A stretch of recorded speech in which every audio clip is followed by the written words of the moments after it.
Good morning, bonjour. My name is Bryan Keshen, CEO of Reena, founding chair of the Intentional Community Consortium.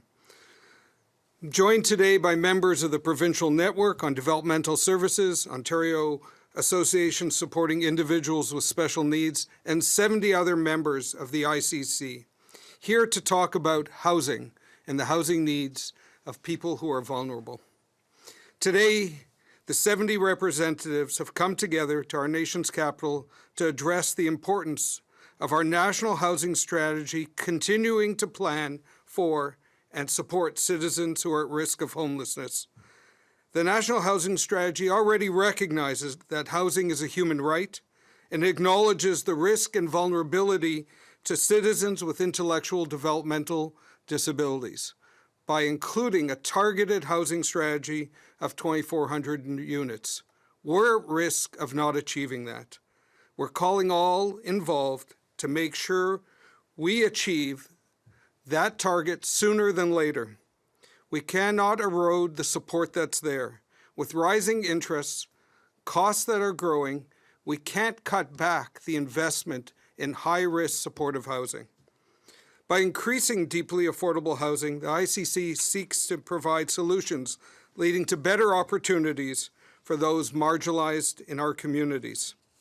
For Canadians who are unfamiliar with the ICC, our group, the Intentional Community Consortium, is trying to pull together interested bodies, organizations, families, and individuals who care about housing solutions for those with intellectual disabilities. We're using scale of shared learning. We share our knowledge together and use it to help each other.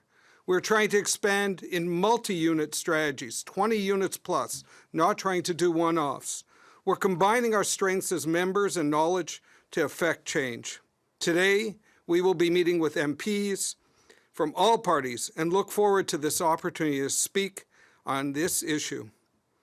We hope that the budget includes a strategy for housing and in particular supports this high-risk population. I'd like to turn over the mic to my colleague Brad Saunders, CEO of Community Living Toronto. Thank you, Brian. Good morning. Bonjour. As Brian mentioned, I am Brad Saunders. I'm the CEO of Community Living Toronto, and I'm pleased to be here as a member of the Intentional Community Coalition. Consortium. Community Living Toronto is a developmental services agency that employs 1,200 passionate, inspiring staff who support 4,000 children, youth, and adults and families across the city of Toronto. This year, we're celebrating our 75th anniversary, and our theme is belonging. We've been providing essential services to our community for more than 75 years. Today, we're looking forward to the opportunity to connect with MPs and politicians, supporters from across the country to invest and encourage the investment in housing in our sector.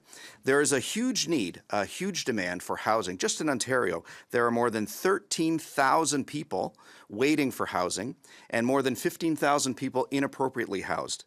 And that number grows by about 1,200 people a year. It is critically important that safe, affordable, accessible, and inclusive housing be built for our sector, people with intellectual and developmental disabilities. Community Living Toronto's vision for housing is one which strikes a balance between inclusion and impact, creating spaces where people with intellectual disabilities can live in integrated communities that are diverse and have a level of involvement with the places that they live, and create a true sense of belonging. Later today, we are also officially announcing our partnership with Tridel to build on our 5-acre site in Scarborough into an inclusive community where people with and without disabilities can find a welcoming place to live, learn, work, and play. This project we hope will set a standard for how organizations and home builders can partner to meet housing needs for people across the country. Thank you for joining us, and I look forward to further discussions on this really exciting and important topic. I'd now like to turn it over to Dr. Claudine Cousins. Thank you. Good morning, everyone. As Brad said, I'm Dr. Claudine Cousins, and I'm CEO of Empower Simcoe, and we are also a member of the Intentional Community Consortium. and I am the Vice Chair of OASIS, the Ontario agencies supporting individuals with special needs. OASIS represents approximately 200 agencies in the developmental services sector in Ontario. The agencies we represent serve over 65,000 Ontarians with intellectual disabilities. And we are employers of nearly 30,000 full-time and part-time employees. OASIS not only provides leadership through sharing of ideas, information, and knowledge, we interact with all levels of government and other organizations on issues that affect our members. That is why we are here today. The impact the affordable housing crisis is having, especially on individuals with intellectual disabilities, needs to be addressed.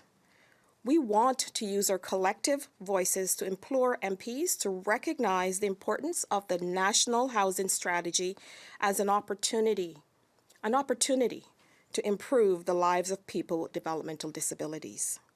So what we're collectively asking for is this. At the federal level, we're looking for investments through co-investments. We can't all do this by ourselves.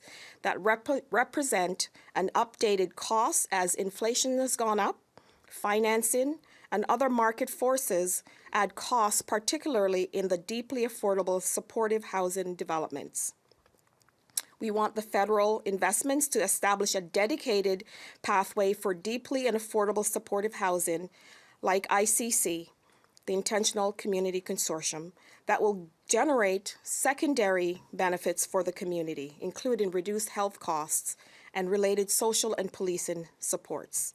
At the provincial level, we're looking at housing for individuals with developmental disabilities by earmarking 10% of the National Housing Strategy funding to this critical need, and requiring municipalities to also commit accordingly. At the municipal level, we're looking for partnership with local agencies, those with developmental disabilities and those without, to build more housing. Establish an equitable assignment of land, funds, and resources for affordable, accessible, and supportive housing for individuals with developmental disabilities. We also want to ensure favorable zoning. We know how difficult that is to allow for more inclusive communities providing affordable, accessible, and supportive housing. So I want to thank all levels of government for all what they've done so far, but there's so much more to do. But I know we can all do it. So now I'd like to turn it over to Ryan Marsh. Hi, my name is Ryan Marsh. I've been in Reena since 2009, and I lived at 404 Whitmore for 4 years before moving to RCR 2012. At that time, I had to share an apartment with a roommate, and then I gained skills and to be independent, and then I got my own apartment at RCR. And then I got employment through Channel's day program running out from RCR. And I had multiple jobs. And I went to go visit my mom in Calgary last year. And before I couldn't do that stuff. And now I can, and currently I'm working at RCR, Reena Community Residence, as a reception job.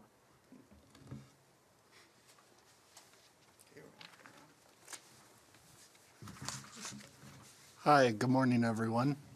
I'm Ralph. I am 28 years old. I love cooking. I love cleaning.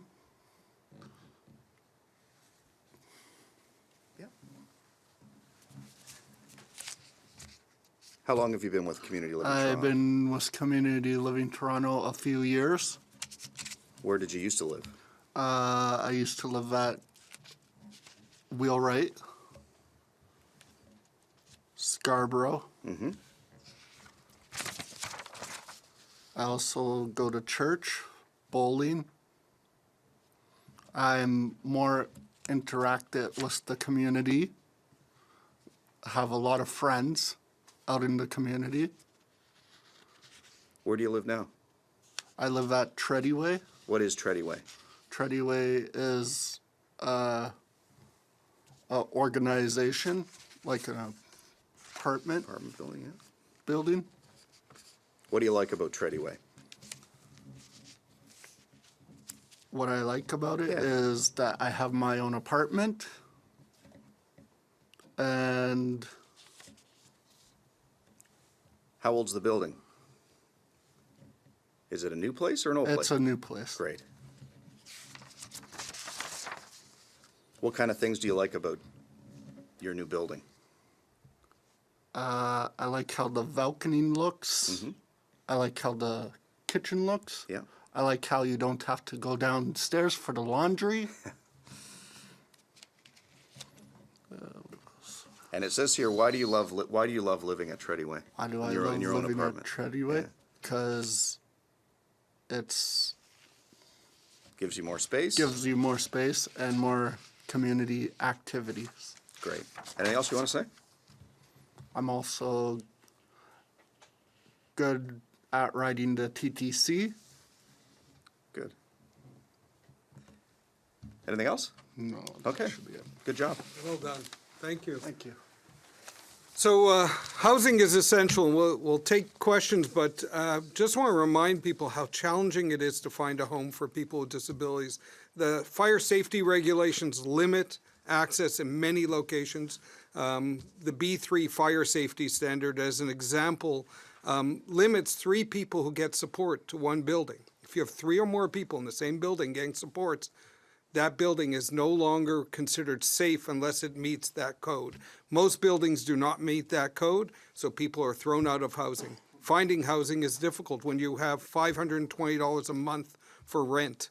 That's your provision. So finding deeply affordable, finding accessible in a community that's willing to surround you with support is also challenging. So those combinations of things have been the challenges we're facing, and an investment, and a continuous investment, is needed to sustain that kind of housing. So if there are any questions, I'm glad to answer them. There's no question in the room, there's no question on Zoom as well. So if you want to make a closing remark, go ahead. Yeah. So today, we are one step along a pathway to increasing housing. Together, we're hoping nationally, we open up our communities, we open up our planning cycles, we open up our investments, and create space for every citizen. Housing is a human right. Thank you. Merci. Okay. Thank you.